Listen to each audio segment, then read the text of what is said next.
যার প্রত্যাশায় আমরা থাকি। অন্ধকার বের করে সূর্য উঠবে আর পৃথিবীর সমস্ত কালো দূর হয়ে যাবে। আমরা সেই ছেড়া দ্বীপে দাঁড়িয়ে আমরা সেই সূর্যোদয়টা দেখছি। খুব সুন্দর সাগরের তীরে ভেদ করে সূর্য উঠে যাচ্ছে। একটু পরে উত্তপ্ত হবে ধরণী। সুপ্রিয় দর্শক মণ্ডলী, আমরা যাচ্ছি এখন ছেড়া দ্বীপের উদ্দেশ্যে। আমার দল আমাকে পিছনে ফেলে চলে যাচ্ছে। এখন আমরা ছেড়া দ্বীপের উদ্দেশ্যে ছেড়া দ্বীপ পরিভ্রমণের জন্য যাচ্ছি। আমাদের সাথে আছে এই হচ্ছে আমার ছোট বোন পিউ, আর এই হচ্ছে আমার ছোট ভাই পলাশ এবং আমার সহধর্মিনী, এবং সাথে আছে আমার ছোট্ট মামনি সমৃদ্ধি। সবাই একসাথে আমরা যাচ্ছি অজানাকে জানার জন্য, অদেখাকে দেখার জন্য। আর সেই নেশায় অপ্লুত হয়ে আমরা দেখো প্রবাল পাথরকে পায়ে মারিয়ে এক রাশি বালুকে চূর্ণ বিচূর্ণ করে দুরা করিয়ে চাঁদের সাথে সাথে চাঁদের রেখার পথ ধরে আমরা চলছি সেই ছেড়া দ্বীপের উদ্দেশ্যে। আজ 27 ডিসেম্বর 2024, যাত্রা আমাদের ছেড়া দ্বীপ। গতকাল আমরা কক্সবাজার ননিয়াছড়া থেকে জাহাজে করে প্রায় 127 কিলোমিটার পথ অতিক্রম করে চলে এসেছি বঙ্গোপসাগরের একমাত্র প্রবাল দ্বীপ সেন্ট মার্টিনে, বাংলাদেশের একমাত্র প্রবাল দ্বীপ। যে দ্বীপটি প্রায় 10 লক্ষ বছর আগে ধারণা করা হয় উখিয়া জেলা থেকে বিচ্ছিন্ন হয়েছিল এবং ক্রমে ক্রমে তাকে প্রবাল পাথর জড়ো হয়ে দ্বীপটি আলোর মুখ দেখে। আজকে আমরা সেই দ্বীপের থেকে তার থেকে বিচ্ছিন্ন হয়ে যাওয়া আরেকটি দ্বীপ ছেড়া দ্বীপে যাচ্ছি। ছেড়া দ্বীপের নতুন কিছু অন্বেষণে আমরা যাচ্ছি। সুপ্রিয় দর্শক মণ্ডলী, আমরা ছেড়া দ্বীপের একদম কাছাকাছি এসে গেছি। এখন আমরা আরেকটা ভাঙ্গন অতিক্রম করব। আর আমার সাথে আছে আমার অভিযাত্রিক দল। আপনারা দেখতে পাচ্ছেন ইতিমধ্যে যাদেরকে পরিচয় করিয়ে দিয়েছি, তারা আমার সাথে সাথে আছে। এখন আমরা প্রবাল পাথর অতিক্রম করে ওই সামনের দ্বীপটাতে যাব। সাগর, আমার চারদিকে সাগরের গর্জন শুনছে। রে সবাই একটু ধরাও, দেখো সাগরের পাশে কেমন আসছে। সবাই হাত তুলে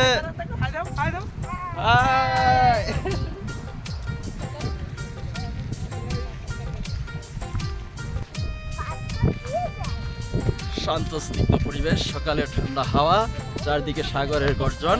আমরা হেঁটে চলেছি প্রবাল পাথর এবং বালির উপর দিয়ে ছেড়া দ্বীপের উদ্দেশ্যে। আর 2 মিনিট হাঁটলেই আমরা মূল ভূখণ্ডে পৌঁছে যাব।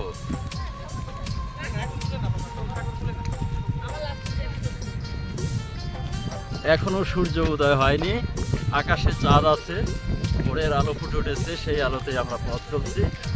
বাহ, কি এক অনাবিল পরিবেশ, খুব সুন্দর। এই যে সাগরে ভেসে আসা কেয়া ফল নিয়ে আমাদের পলাশ হাতে দাঁড়িয়ে আছে। হ্যাঁ, সুন্দর কেয়া ফল, পরিপক্ক এবং কেয়া গাছ থেকে বিচ্ছিন্ন হয়ে ভেসে ভেসে এই ছেড়া দ্বীপে চলে এসছে। এখন আমি হাতে নিলাম সুন্দর একটা অপূর্ব একটা সুন্দর ফল, কেয়া ফল। এই প্রথম হাতে নিলাম একটা সময় এসে দেখেছি, কিন্তু এখন হাতে আছে কেয়া ফল। হ্যাঁ, এবং ওজন প্রায় 1 কেজির কাছাকাছি হবে। সমৃদ্ধি, আসো মা, আসো আসো আসো, এই যে ধরো তোমার জন্য উপহার। ধরো ধরো ধরো ধরো ধরো। বাহ বাহ বাহ বাহ বাহ, আমাদের অভিযাত্রী দলের সবচেয়ে ছোট সদস্য, হ্যাঁ, কেয়া ফলটা হাতে নিচ্ছে। বাহ, দারুন। সবাই একটা হাততালি দাও।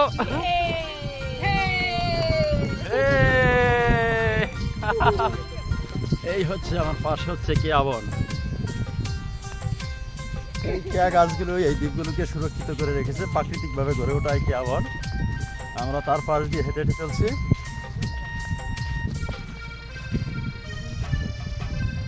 এটাই হচ্ছে আমি একটু আগে যা বলেছি সেই ছেড়া দ্বীপ। আর সেরা দ্বীপের সেই সুরক্ষিত প্রহরী কেয়াবন। এই কেয়াবনের বেষ্টিত এই দ্বীপগুলো টিকে আছে, সাথে আছে প্রবাল পাথর। এই প্রবাল পাথরের স্তরে স্তরে সজ্জিত হয়ে এই প্রবাল পাথর জেগে উঠেছে এবং এটাই দ্বীপটা পৃথিবীর আলো দেখতে পেয়েছে। এবার আমরা যাচ্ছি সমুদ্রের দিকে, যেখানে অসংখ্য প্রবাল পাথর ছড়িয়ে আছে। আর এই হচ্ছে আমার অভিযাত্রিক দলের আরো দুজন সঙ্গী।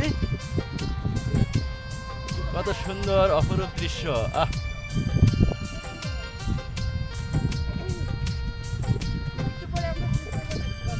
হ্যাঁ, আশা করি যে একটু পরে আমাদের সূর্যোদয় হবে পথের মধ্যে, আর সেই সূর্যোদয় দেখতে পাবো, সূর্যের আলোতে ফুটে উঠবে এবং দ্বীপটাকে সুন্দর চকচক করে উঠবে। সেই সূর্যের আলোতে সোনালি দ্বীপটাকে আমরা উপভোগ করব।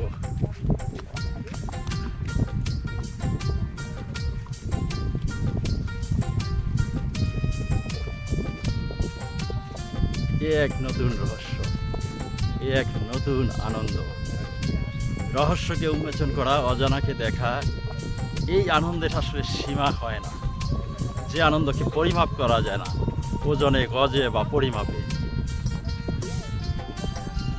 আমরা চলছি, হেঁটে হেঁটে চলছি, এবং এটাই হচ্ছে সেরাদ্বীপ। এবং সেরাদ্বীপের চারপাশে ঘিরে আছে সুরক্ষিত কর্ম কেয়াবন। আর একটু পরেই আমরা দেখতে পাবো সামনে আছে ঝাউবন। আমরা ঝাউবনের সাথে একটু মিশি। এই তো ঝাউবন আর কেয়াবন মিশে একাকার হয়ে গেছে প্রকৃতির। ঝাউবন আর কেয়াবনের মধ্যে আছে পলাশ। এই তো আমাদের এই ঝাউ এবং কেয়ার পাশে আবার দাঁড়িয়ে গেছে পলাশ। একা থাকার যে টুরি থেকে খুব সুন্দর একটা মুহূর্ত, সকালের যে এই ব্রাহ্ম মুহূর্ত বলা চলে। এই মুহূর্তের যে পরিবেশ, বাতাস এবং বাংলাদেশের ভূখণ্ড থেকে অনেকটা দূরে আমরা একটা বিচ্ছিন্ন দ্বীপের মধ্যে এখন পায়চারি করছি। বউটান কই? বউটান এদিকে।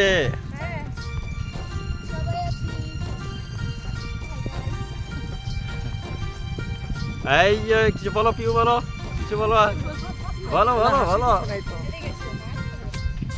সবাই কিছু কিছু বলো, আনন্দটাকে প্রকাশ করো। আনন্দ প্রকাশের কোনো ভাষা হয় না। আনন্দ ব্যাখ্যা করার মতো হ্যাঁ কোনো ভাষা নেই। সেখানে সাজিয়ে গুছিয়ে কিছু বলতে হয় না, মনের আবেগটাকে প্রকাশ করাই যথেষ্ট। যার মন থেকে সেটাই প্রকাশ করতে হয়। এখানে কি যে সৌন্দর্য, এটা বলে বোঝাতে পারবো না। হ্যাঁ, এবার তুমি কিছু বলো। আমার তো খুবই ভালো লাগছে, বলতে গেলে এটা আমার স্বপ্নের মতো ছিল। অনেক দিন বলতে বলতে বলতে বলতে অবশেষে আমার স্বামী আমাকে নিয়ে চলে এলো, সাথে আমাদের দেওয়ারদীপ, পলাশ অ্যান্ড পিউ এবং আমাদের রাজকন্যা ঘুমিয়ে পড়লো নাকি? না না, দেখা ওদিকে। অনেক অনেক অনেক অনেক খুশি, অনেক খুশি। Thank you, thank you. হ্যাঁ দর্শক মণ্ডলী, আসলেই একটা অজানা জায়গায় আসার যে একটা রোমাঞ্চ এবং যে অনাবিল আনন্দ হয়, সেই আনন্দকে আসলে ভাষায় প্রকাশ করা যায় না। সেই আনন্দকে আসলে কোনোভাবেই বর্ণনা করা যায় না।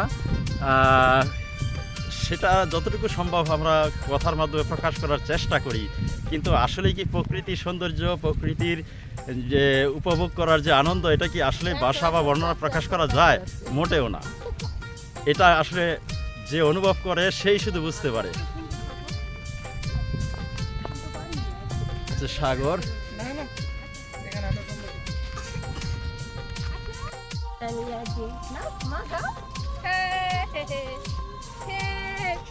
প্রচন্ড গরম সৃষ্টি হয়ে গেছে। আমরা অনেকটা দূর হেঁটে এসেছি, প্রায় 1 কিলোমিটারের মতো রাস্তা আমাদের কি বলে না 1 কিলোমিটারের মতো রাস্তা পাড়ি দিয়ে এসেছি আমাদের কটেজ থেকে।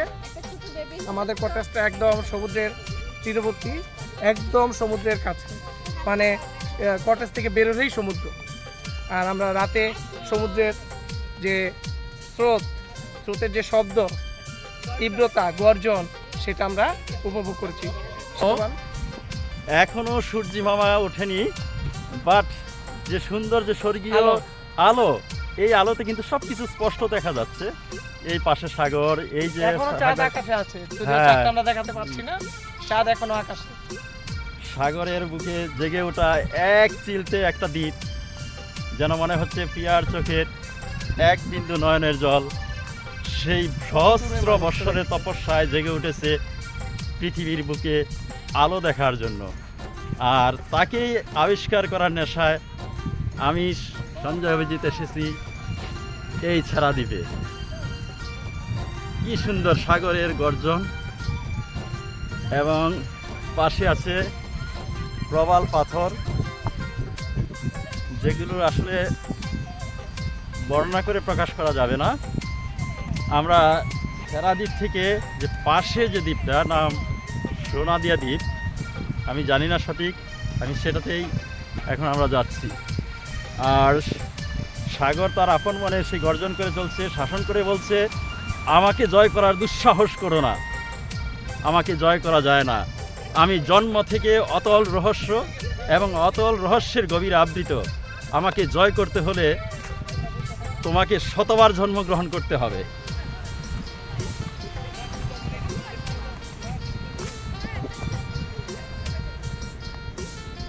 সেই অতল রহস্যের সাগরে সেই রহস্য দ্বীপ থেকে জেগে উঠেছে সাগর কন্যা। যদি আমরা এই ছেড়া দ্বীপটাকে বা পুরো দ্বীপটাকেই আমরা পিয়ার সুন্দর মুখের একটা তিলের সাথে তুলনা করি, তাহলে কিন্তু এটা অবান্তর কিছু হবে না।